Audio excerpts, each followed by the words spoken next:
Hi guys, welcome to the Base Damage Podcast. And how are y'all doing today? It is Kool-Aid and Joe Schmo. What? And Nah. He Matt. just trolled the fuck out of us. It's just us three today. Nah, he just trolled the fuck out of us. It's just us three today. We're not gonna worry about too terribly much. Yeah, after it's been a while since what happened with Worlds and everything, but that'll basically be the topic of discussion today. I think we were all pretty surprised when Attack on Titan won Worlds. No, I wasn't really. You weren't? Nope.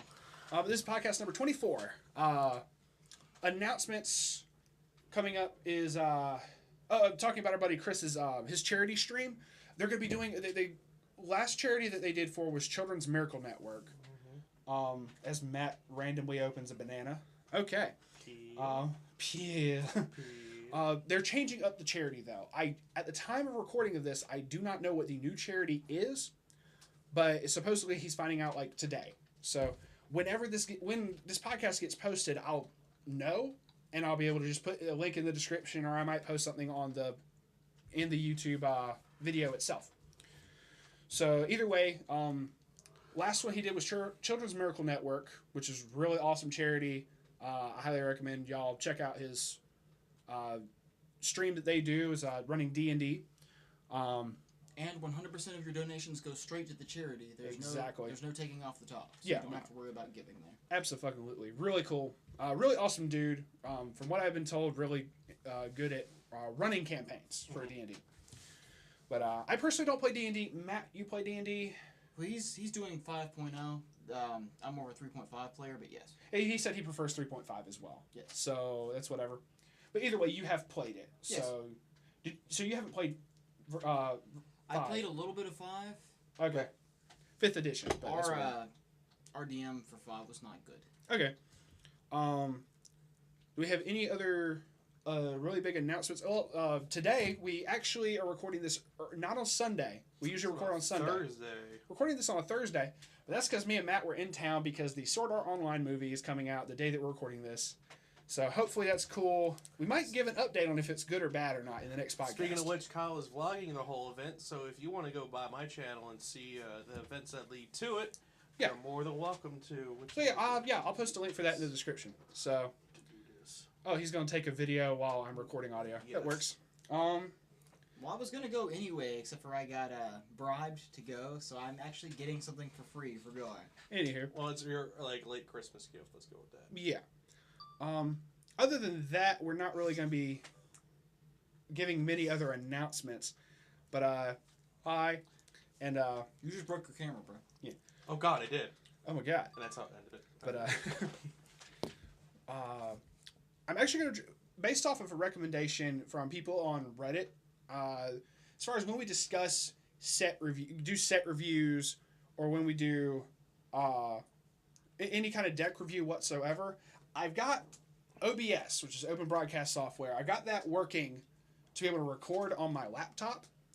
So we're going to be able to try to record as we're going over stuff when we're not doing just the audio portions. So basically when we're actually going through the Champions deck and discussing that deck specifically and the cards in it, there will be a video portion for this on that. So I'm going to try to synchronize that as best I can. And we'll try to see, how that goes for this. But basically, Worlds won by Attack on Titan. So, UA Ping. It was Core. And mostly Mikasa. So, that's whatever. I feel like he favors someone. I don't know why. Well, both the comics combos are based around Mikasa, which is still, that's whatever. That's even weirder, because you'd think it would be the Levi. But you would think. But so this is why I think this is actually very surprising. There's a waifu deck went and took it, which is kind of hilarious. That's pretty awesome, though. Well, I mean, shit, I've seen stuff like that, even placing higher in regionals and whatnot between the top 3. Second place was Andrew Lamb running Cinderella Girls, the Asterix build, which is blue-red. Mm-hmm. Third place was... This is actually a name I'm not really familiar with, so I apologize if I'm butchering this pronunciation. Rudra Ghoshal. He was running Project Diva, and it was soundless voice. So that really comes as no surprise because soundless voice is. I personally have never played against it, but we've heard. I've heard that it just does so good, and I've seen it, top regionals and shit. So, and then honorable mention because I was actually looking at the post for this as it was coming out on the Bushiroad, Twitter, and all that jazz. The top 4 was those 3 and Clinton Chime. He got 4th place off of this. He was running Contai. I never found out which version of Contai he was running, if he was just doing yellow, green, or blue, yellow. I mean, he's placed on those things several times, so it's probably the same deck. But he does like to change it up sometimes. So I've mostly seen him favor yellow, green, but you never know. He may have changed it up. He's done blue, yellow, green before and placed as well. That's what I'm saying. So, yeah. But that's just honorable mention. Thank you, Clinton John, because representing the Fleet Girls, right? Yeah. Kyle does not like Fleet Girls after the shop challenge. So not one bit. So, but he basically had to face off against me twice in the shop challenge because it was the last round we played against each other, and they cut to the top, and we had to play me again, like immediately afterwards. And he's just like, "What? No." He's blinking back tears, guys. He's blinking back tears. How could this happen to me? Type thing. And now he has cancer. But yeah, no, yeah, it was the shop challenge. Going to that real quick is actually pretty cool. Still thinking about going to Florida, by the way. Still considering it? I'm still considering it. So now I have a first round, or whichever round I decide to use it on. I don't know the specifics on it. But a buy for one round because of the shop challenge. Which is pretty badass. Which, like, I don't want to waste it now. Like, I kind of wanted to see if I could win the shop challenge. You guys have fun. I'll be lucky if I go to Animazement. That's right. I mean, I don't want to waste the first round buy now. Exactly. I had to look it up. What, Animazement or? No, I know Animazement. The regionals, I think, in June in Florida. Oh, okay. I'm not sure. That's quite. But it's like right after AZ though, so that's why I was still. Yeah. Because that's a lot of driving. It's more the closest because we've already been planning to go to an anime convention in Raleigh, and that alone between hotel. Yeah. Travel expenses isn't even that bad. It's more the fact of money disappears when you go to the dealer room. Yeah, I'm just saying. Magically, I mean, sure, you come back with stuff, but you keep. I'm expecting birthday gifts from you guys, so just. When's your birthday again? June 5th. It's like right afterwards, so you can give me some early birthday. Good. I know when I can disappoint you. April 9th is my birthday, so a month from now, I'm expecting some. Yeah, you're getting it when it comes in the mail. Oh. You just said that was a late Christmas present, so you can't double up on that. I said Christmas and birthday. Yeah, you actually didn't, but now you did, so fuck. Oh, cool. Anywho. Just remember, they're $1,000 a piece. Jesus Christ, son. Okay. Somebody doesn't like you. That was messed. Now, someone really likes me because they don't know exactly how bad I am. Here's the thing. I don't get out of the trash. You can have it. What? God, that's horrible. I mean... Trash Panda? Trash Panda. Trash Panda mode. But talking about this, we got AOT... Cinderella Girls, Project Diva, and Kantai. So that was essentially, if you just want the top 4, because we're just going to talk about that anyway. That was also before Two Loveru dropped.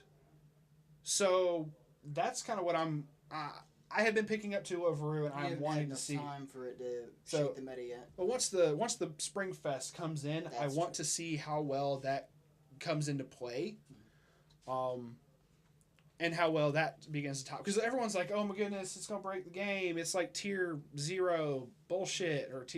Yeah, I know. I'm like, okay, like it's good. It has a lot of good stuff in it.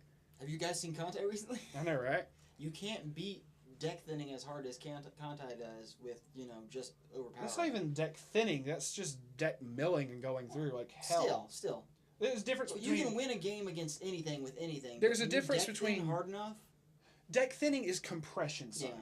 When you're able to take specific cards out of the deck, not just I mill the top 4, or look at the top 4 and grab the Fleet Girl. Or Brainstorm, or stuff like that. But yeah... valid points, sure. If you can do the compression and make it so the canceling occurs more, sure. Yeah. 2 turns of cancel. Yeah. Turns any game around. 2 turns of nothing but cancel over and over. Yeah. Valid points are valid, and I'm not going to dispute that. What else do you think we may see more play? Like, obviously, this upcoming year now? Like, this coming up, I wanted to kind of touch up on that a little bit before we continue. Don't forget about the SAO re-edit, because it has new cards. I keep on hearing that they're going to get good shit. Like, they already have 4 sets worth of stuff. Yeah. So, I'm curious as to how 19 new cards... Actually, would that be considered a power-up set for them? I would think so. You think of how they do the power-up packs for, like, Log and all this other jazz, and it's like... Forget. Yeah, I know, right? So... I want to see a big troll this year. I just want to see this guy just come out of nowhere and be like... They kind of did. Like, that one time, you know, oh, this one dude came in with a trial deck. And just true. Like, bam. But, like... And it's a $100 trial deck. I was just... It would be good to see different, like, some older sets to come back. Like, I think that would change it, like, everyone's way of thinking if someone could just take... take Persona 4's Labras and just be like, alright, guys... I'm going to rip you guys a new one and just... I would love to see that. Considering that Labras actually has a... from what I was told, the Labras that has Clock Shoot, apparently the way that that's worded doesn't work on the level 3 Yami from To Love Root. Mm-hmm. I had to look at like the exact wording on it. But basically when someone was telling me, okay, this is how the effects work for, you know, the Yami, you know, because it can't be targeted by stuff. You know, anti-change, no. Wind triggers, no. Supposedly anti-change. There may be a weird wording to an anti-change card somewhere that states that you still can get rid of it. Maybe. But, Otherwise, Clock Shoot, like Akagi Kai and stuff like that, the level 3 Nico that you were talking about, can still work on that Yami and send it to Clock. But apparently there's a level 3 Labras that the way it's worded does not send the level 3 Yami to Clock. Nope. Because it's like, oh, well, this actually does matter with hexproof type thing.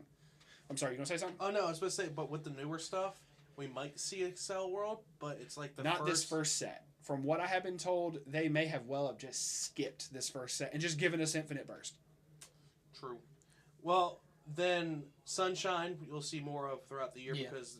They're already getting an extra booster in Japan, so if they get is it competitive enough? Is it competitive enough? I would say so. If you mix Yoshiko with a couple of the other 3s, it would get very competitive, especially like with the Climax combos that I got. Like True, because they got like Cancel Burn and all that jazz. And then with the second years alone, 3 of them Climax combo off of 1 Climax. Mm-hmm. So it's competitive enough if you can get them going. Calling it now. Someone's going to drop Bang Dream, and we're going to get Bang Dream in the top 3. I was actually going to say that. If someone can get it off, go off. That would be hilarious. I would laugh. No, I would laugh a whole bunch if, like you said with Sunshine, if someone uses the level, the event, that, the U nice event. Noodles. The Nice Noodles, yeah, and just burn for 5. Game. It's just on your opponent's turn, and it's stick. I would laugh so hard. Oh, it's not backup game. Oh, it didn't work. Backup game. And just try one more time. All right. What was the cost on that? 3. 3? Mm-hmm. Just shoot, you could do it. Like and give someone plus 35 too. That's even better. So I mean, if you have like either character encore or clock encore, you could keep characters on field. Mm-hmm. Or if you could just find a way to do massive stock production. If there's a way to do massive stock production and just roll with it. Shit, I might actually have to try and mess with that. And try to base it just off of winning. Yeah, but it's like not having to damage yourself backpack. It's really cool. I just find that event to be funny. Speaking of funny-ass events, a little tangent here, and then we'll go ahead and go through looking at the deck. A lot of Konosuba cards have been leaked. Oh, and there's a level 1 event for Konosuba. It's basically Aqua's God's Blow thing, where she tries to go up a punch a frog and fails epically. It gives a goddess character plus 50 soul, and like it basically is just it's craptastic. But the end result is you get to draw 3 cards, and discard 2 cards. It's horrible. It's costless, but you give a goddess character plus 50 soul, so you know it's going to be canceled. If that does not get canceled, something's wrong. I have ideas working around that now. No. What you do is you cheat and you put in that saber that lets you pull your opponent's cards and put them in memory. That's a completely different set. That's why I said this is why sets can't be mixed. This is why you cheat. Because I would do that and like get them out of the waiting room, and as long as they've sent like a certain amount to the stock, and just not care. Because yes, Saber should be a goddess trait. What? Anyway. But it just bullshit shenanigans, and it's funny. It has like 2 other like effects in there, like the opponent can't become reversed, and like at the end of the turn, that goddess character you chose for this dies or becomes reversed automatically or something. Anywho, crazy shit, but it was great. It's an expensive draw 3 pitch 2. Well, there was a lucky star that like level 0 or something on play it gets plus 50 soul. So every time I see effects that do that, I just laugh. Technically, you can make it less than 50 soul. Because if you have then she's also plus 1 soul herself anyway. Well, if you it's 51. Say sitting Mekons on the field, you salvage before you attack. Bam, -3, then you side, and you can do even less, and you make it so you just keep trying to salvage. And you only do 45. I mean, still you can get less. And you're siding. It's possible. I don't remember if you can side with that goddess card or not. Oh, if you can't, then it might say that you can't side. Probably, because shit, man. Either way, it's like I'm just gonna push you to the next time you have to cancel auto done. And then it's just then you're just playing a game with yourself and see how many cards what's the highest number of cards we can go before you cancel type thing. So that's just point it's like 17 and you're like, oh, if I would have not done this stupid shit, I could have won the game because they would have canceled nothing. Yeah, I know, right? God, that would have been hilarious. No, that would be hilarious. You go like 20 cards in off this, damage, and nothing has canceled yet. I saved you the game, cuz. Now let me draw 3 cards and hand fix and shit. All right. I'm such a nice guy. Yeah, just let's note that note because Kyle's coming up with shenanigans. Well, apparently Megumin is also really broke sauce in this set. And oh my god, she's so great. It's just really good. I haven't even looked at the cards. She's just a great character. Indeed. But with that, I'm actually going to get OBS set up right here. So I'm going to put up like a quick little intermission thing. It'll be like just a couple seconds of intermission, and then the video is going to start playing, and we're good. So, go. Goddamn.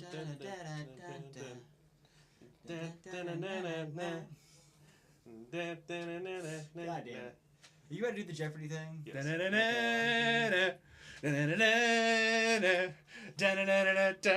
Tequila. Okay, so. Okay, now. We're gonna. That was a great intermission song. So you're welcome. So now then, we are gonna be going through with this super awesome deck profile type thing. So as you can see, we got Attack on Titan for first. Oh, I didn't go through deck names. Yue Peng's is strictly broken for some reason. Well, it won championship, so it must be broken. Must be. Andrew Lamb, Weiss Schwarz in 2017 level. What? Oh no, he probably had there's probably a joke behind it. There's probably is like maybe it doesn't continue all the way. So I'm gonna scroll down. If I was down. to do this selfish shame plug, Joe Schmo on YouTube. Yeah, it's just. I mean, shoot, that's what. Oh man, what was it? Oh my goodness, I'm so sorry. He like comments on a lot of our stuff anyway. Is it the new guy that's commenting? Boats. Oh, you're talking about Boats? Yeah. Connor. He that's what he put for his deck name. Or his deck name was hashtag Boats Don't Sink. Mm-hmm. So. But then, let's just go ahead and go over. So Asterix build, more your standard Asterix build.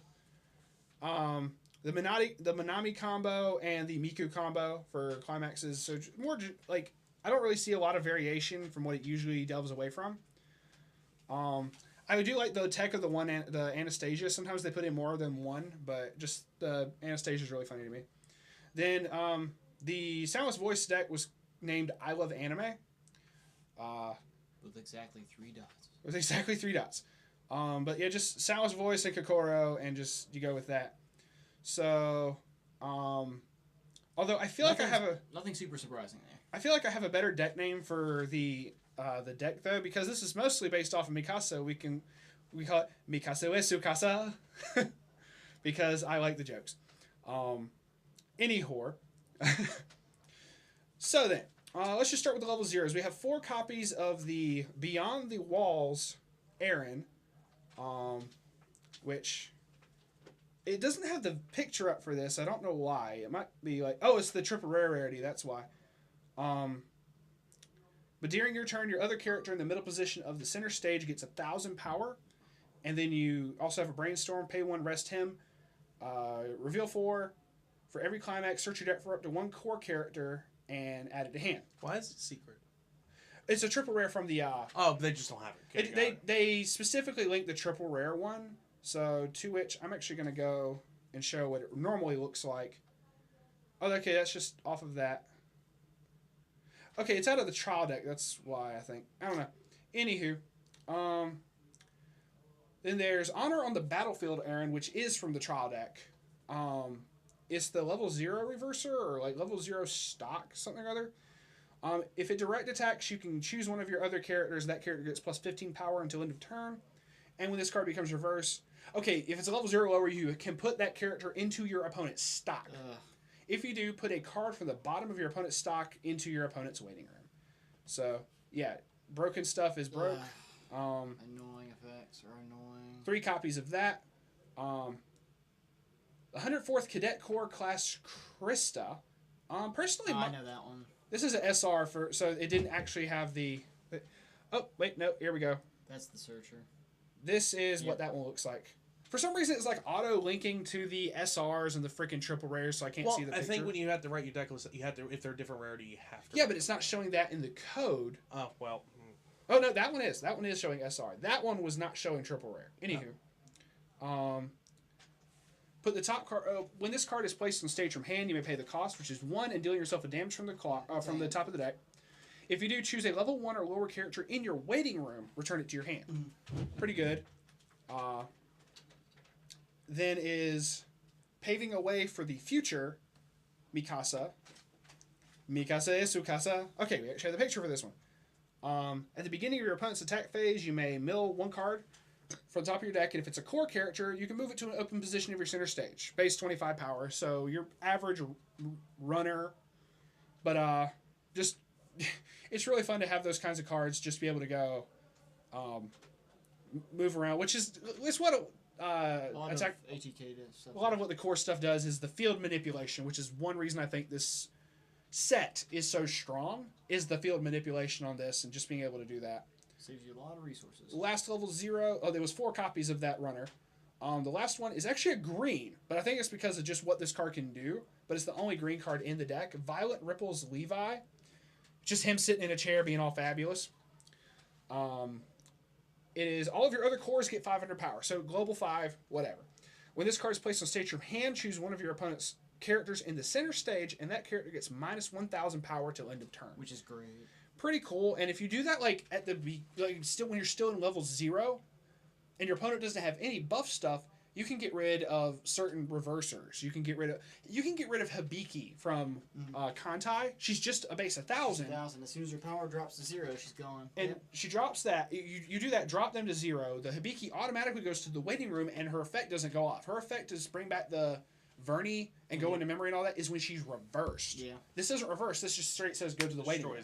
Plus, this is one card that you can drop to make up a 15 difference without having to pay any stock. Exactly. Which is fucking great. The differential, like you said, being 15, not just one or the other. It is a global 5, which makes it good at any part of the game, but this card is good to be played at any part of the game. You could overlay one of these with another one of these to make up the 15. Specifically just to add and stack another minus 1,000 to get somewhere. Hell, we've seen 500 make or break a lot of battles and games. So 15 is great. Making it be that big of a difference is much better than what you would normally see.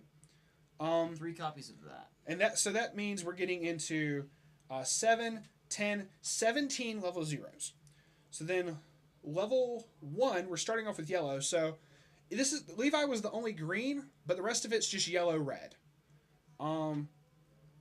He's going ahead and running a couple level 1s that are yellow, which is this Paving the Way for Future Aaron, which I'll go ahead and... Well, no, we'll just do it in order. This is the other level 1, which is the Searcher counter backup, but we'll go ahead and show that as we go along. Which, Paving a Way for the Future Aaron. During your turn, this card gets 500 power for each of your other core characters and clock on core. So, during your turn, free 65 with a full field. And just, being able to just save itself, clock on. It would be better if it was like the Xenon, that's just a constant 500 buff. for each of your other Avatar net that's characters. Just for early level 1 harassment, basically. I'm gonna put this out here. Well, it's the fact if that I have to, I'm gonna shift it around so it doesn't die, and you're not gonna be able to get over it. It's a temporary when it's seen on. It's the same thing. Mm-hmm. Clock on core and everything. But it's during. It's just constant. It's not just during your turn. Yeah. So. Still very good card, and just all that clock on core early on, just being able to stay alive and just be able to do more damage. Awkward Affection Mikasa, we got 4 copies of that in here. This is a costless. This is a 45 as well. If you do not have another character with Aaron in its card name, this cannot stand during your stand phase. So you keep that Brainstormer in the back row, you're straight. If you have another character with Aaron in its card name, this gets plus 1500 power. It's a straight 6. Free cost 6 as long as you have an Aaron. Mm-hmm. That's awesome. When this card attacks, if a card named I Can Hear His Heartbeat is in your climax area, you may pay the cost, which is 1. If you do, choose a character with Aaron in its card name in your waiting room, return it to hand, and this card gets 1000 power till end of turn. Now, that is the timing for anti-salvage. So, having to worry about sitting Mikan and Hatsukaze is a thing for this, but also you just don't have to play it. Now that's the I Can Hear His Heartbeat. That stink bitch. I Can Hear His Heartbeat is a 1K1 salvage. Nope. When this card is placed, it's a red stock from Waiting Room, and all your characters get +1 soul to end of turn. So that's a lot better than what I thought it was going to be.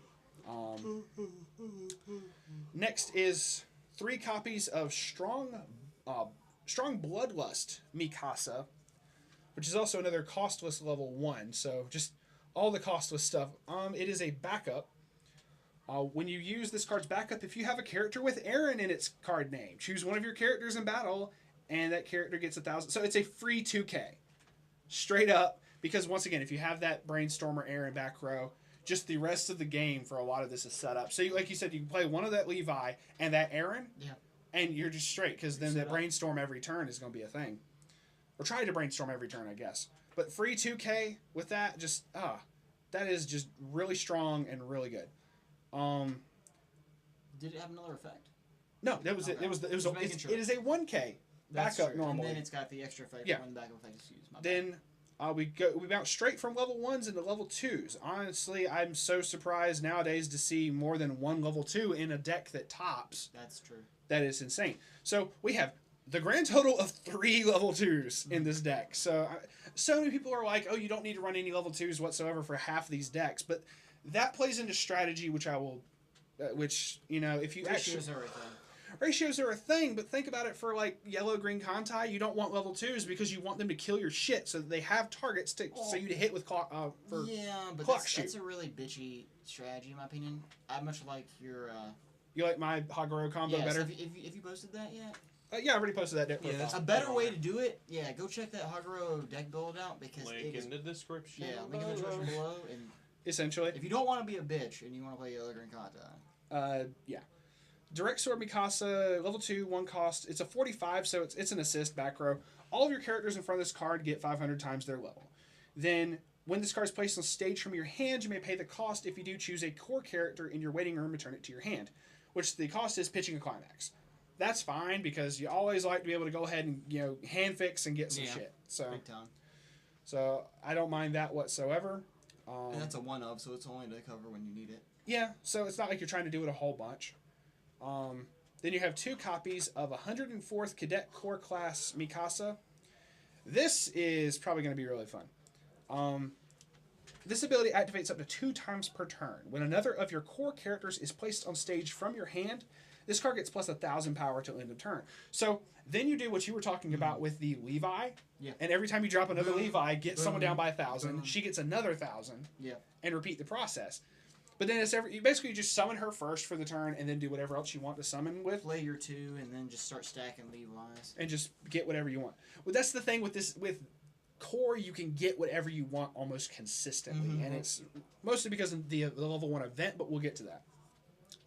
The next is, at the beginning of your encore step, if this card is rested, you may pay the cost, which is just pay 2 stock and send her to the waiting room. If you do, choose a Resisting Fate Mikasa, which is the level 3, in your waiting room and put it on the stage position that this card was. Normally she's a 7K, but easily play one or two other characters after you play her. She's a 9. Start stacking Levi's. She gets bigger, they get smaller. Straight up, just really fun. All right, then we're back into the yellow of the deck, which is firstly going to be a Resisting Fate Armin. Only one copy of him because he's like back row anyway. Once again, it doesn't have this because this is the SR version, so we're going to go to the regular version. Resisting Fate Armin. This card cannot be chosen by your opponent's effects. So no wind triggers, any of that bullshit. All of your core characters in front of this card get plus 2,000 power and the ability that they cannot be chosen by your opponent's effects. Clock Shoot still gets around that, to my knowledge. But it's giving all your other shit hexproof, which is beautiful. When this card is placed on stage from your hand, look up to X cards from the top of your deck. Choose one among them, put in your hand, and rest of it into your waiting room. X is equal to the number of core characters you have, which counts himself. Mm-hmm. So if you play him last, just like look 4, 5. Yeah, if you have like a full field, just do that. So being able to do that and just give everything fucking hexproof. He's apparently people only like to run him at 1, but that's whatever.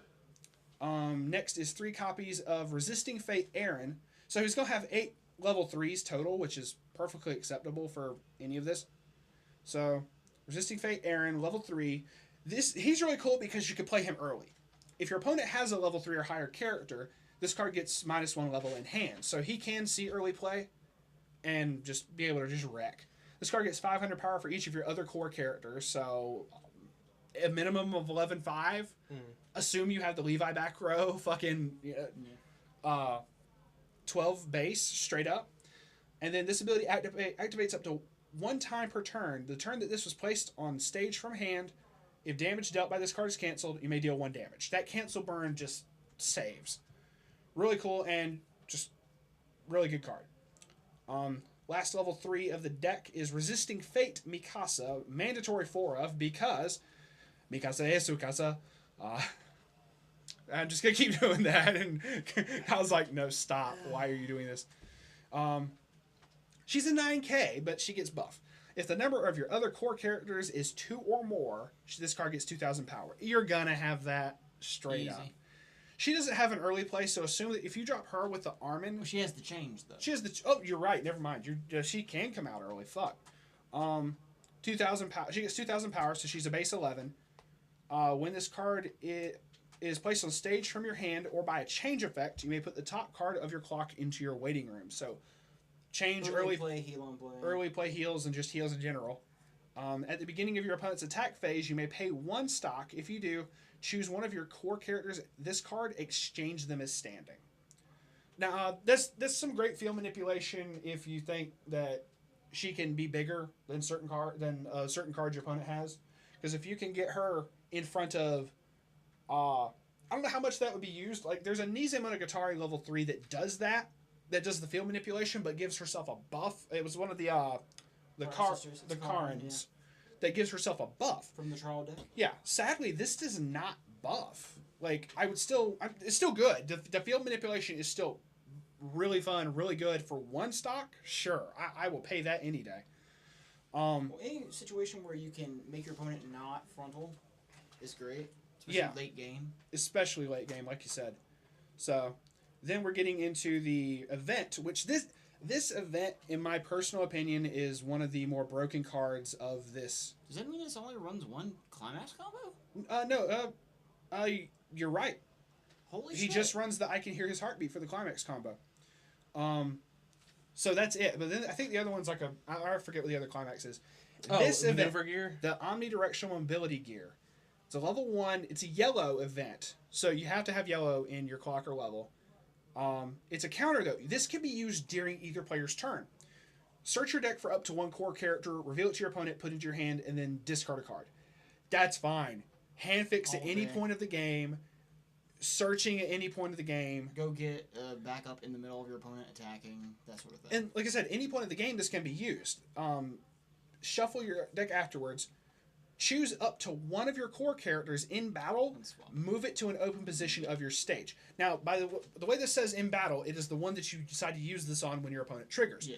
But this goes back to the whole clock shoot thing.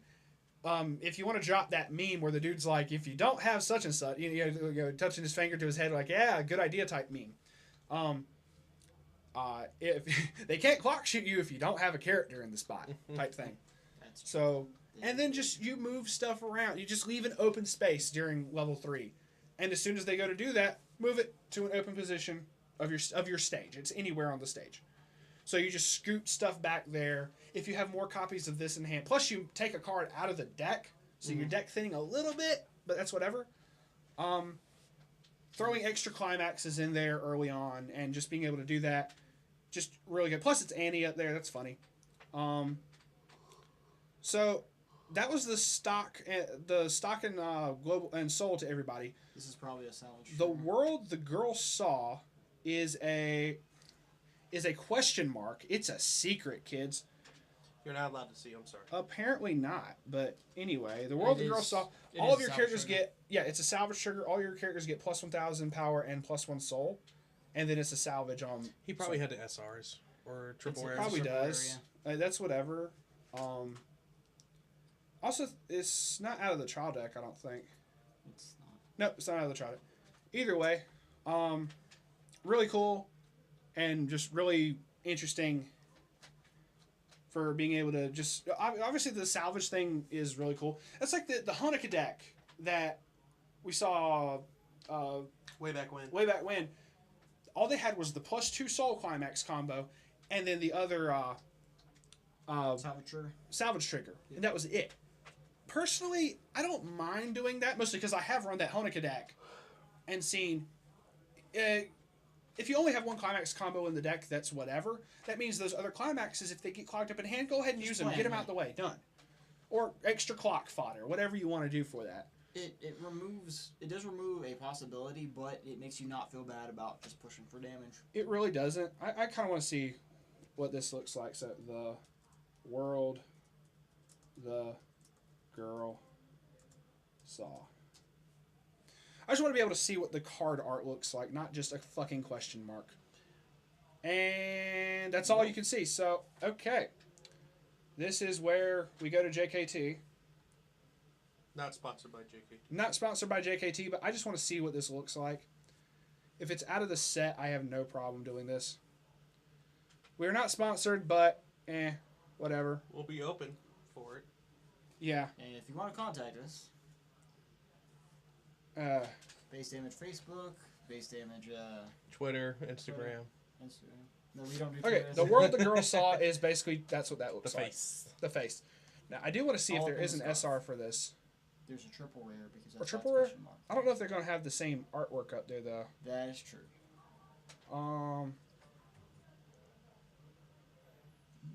Yeah. Okay. No, it does have the art for it up there. So that may be what the version he had was. $12 a piece. Holy crap! I know, right? And we're just gonna leave it on this picture for the rest of it. That's fine. Mikase, Sukasa. So yeah, really fun, really interesting. That truly is an interesting build. And picture. And picture.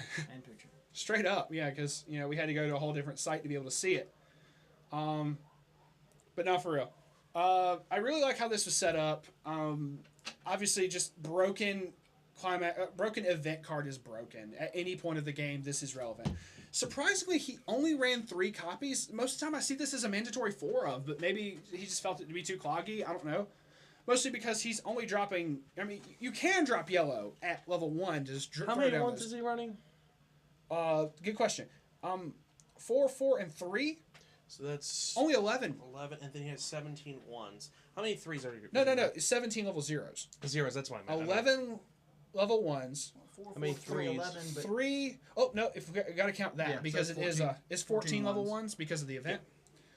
Yeah. 8 level 3s. And only 3 2s. And only 3 2s.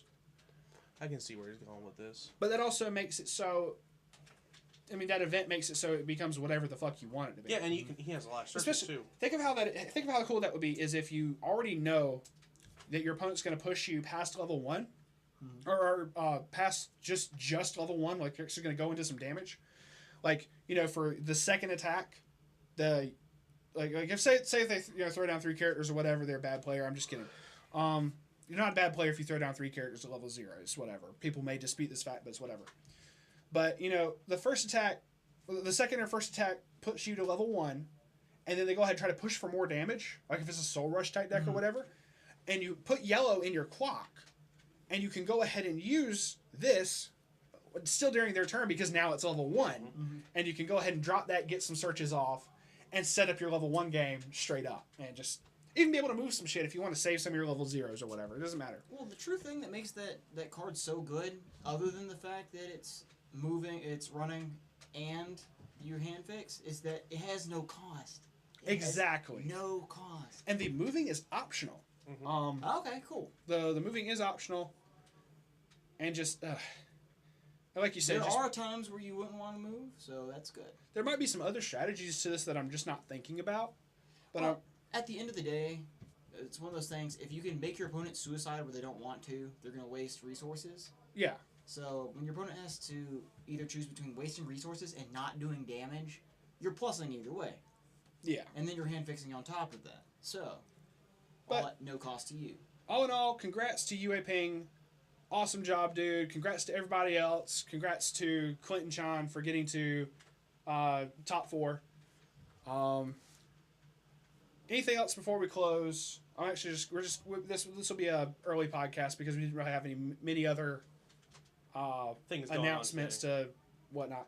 We'll let y'all know how the SAO movie was. To whoever doesn't like SAO, what the fuck ever. To each their own. Check the Facebook page out. Go like that. We want you guys to go to it and like it. I understand about anonymity. That's the word I'm trying to go for. Yeah, I know what you're talking about. Yeah, so that's why they just do the Facebook thing, which we understand. But helping the Facebook page, it will help you guys with information that we keep getting. So we try to stick and put information that we learn or upcoming events on the Facebook page. So just give you a heads up on that. Gotcha. So it's much appreciated if y'all check out that. If y'all check out Chris's stream, it help us out. It help him out, and obviously the charity, whatever charity that is, even just being able to get the word out there for that, it'd be really cool. Next week, I'm trying to still figure out what exactly is going to be the topics for next week. Granted, when we actually get Bang Dream, we are going to go over each of the cards in Bang Dream, so that may be coming up fairly soonish as well. Hopefully that will be out soon, and we'll be able to go ahead and get that. We've talked about attracting new players. One of the things I kind of want to do, also coming up, I actually got in touch with from last year, one of the people who won the Texas regionals was messaging me, and like I get this from a lot of people saying, guys, we like the content, we keep doing what you're doing. The Weiss Schwarz definitely needs what we're doing. There's a guy named Joseph Asper, who won the Texas regionals, and I'm actually going to be interviewing him at some point. We are going to be trying to, because I got OBS working and being able to record Skype calls and shit. So at some point I'm going to try to do that so that we can get up with him and just get the inside, because we have not been to a regionals, being able to get the inside scoop of how regionals went, especially for Texas. That probably was big. I don't know, but he'll be able to give us the inside scoop on that. He'll put his cowboy boots on, his nice why does everybody assume that? Stone-studded buckle and his 10-gallon hat ready for us. That's horrible. Did you just assume his stereotype? What? I didn't assume his gender, so I'm okay. This is true, too. I just want to know why you have all of these terms for Weiss Schwarz in German. Because Weiss Schwarz is the name for the card game is German. I understand that. I turned to a page where I have all the topics that we kind of want to discuss. And there's just German words. And it's just German words written up here. How to say clock and trigger and backup and all that in there. I just thought it'd be funny. He's going to start randomly saying it during our matches. It's okay. Yeah, no, he's just going to be like, what the hell is Gästeblitz? If anyone knows what that is, I will give you a cookie. We will literally ship you a cookie. Cardboard cookie at that, but that's whatever. One of the other things I kind of want to do is trying to plan out our next tournament. Like, as far as, like, actually take a podcast and just plan out what we want to do for that. Plan out other future stuff that we want to try for future tournaments and discussing that kind of stuff as well. If anybody has any topics that they would like to see discussed on there, on the podcast in general, or any podcast future idea, comment, message me. It doesn't matter. In some way, shape, or form, if you give us an idea, we'll probably try to roll with it and try to mess around with it in some way, shape, or form. Not that we're itching for content, but we like to get the opinion of community, and we like to be able to get input from outside of the just between our circle of people. Mm-hmm. We have a small group. The outreach will help, and plus we're trying to do a lot of other outreach things as it is. So it's not going to hurt. Speaking of, I actually remember one other announcement, and that was it was impromptu as fuck. But the other night, the Bentley thing. Waifu Wars messaged me and was like, "Hey, we're doing a podcast. You want in?" Or well, just for a little group of people on Facebook, and I'm like, "Hell yeah, bro, I want in." So, we did another podcast with them. It was me, Waifu Wars, Pay 3 for Hanyo, and another girl named Jenna. I don't know if she has a YouTube account, but I need to, or if she has a YouTube page or whatever does Weiss Schwarz related content. But if she does, you might be able to check out that podcast and get some information for that. We discuss a lot of the stuff because Waifu Wars was on a hiatus for a little bit because it had to do a lot of stuff going on. But Man's back and is wanting to try to get back, working on Weiss Schwarz and whatnot. Weiss Schwarz, I just about to screw that up, kids. I'm proud of you. But we'll go ahead and bounce off for now. Thank y'all for listening. This is Kool-Aid. We got Joe Schmo and Matt. We will see y'all on the flip side.